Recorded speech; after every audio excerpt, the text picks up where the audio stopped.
Kamusta ka na?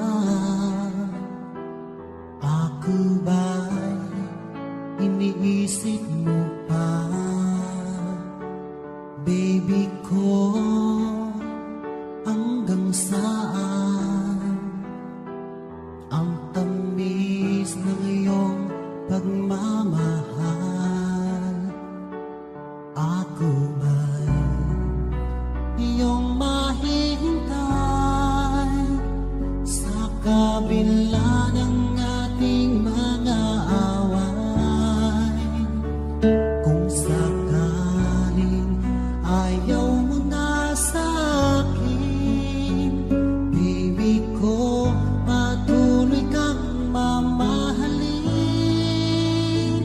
Kung sinong man ang may kasalanan sa ating dalawa, kung sa tingin mo ay ikaw, baby, pinatawad na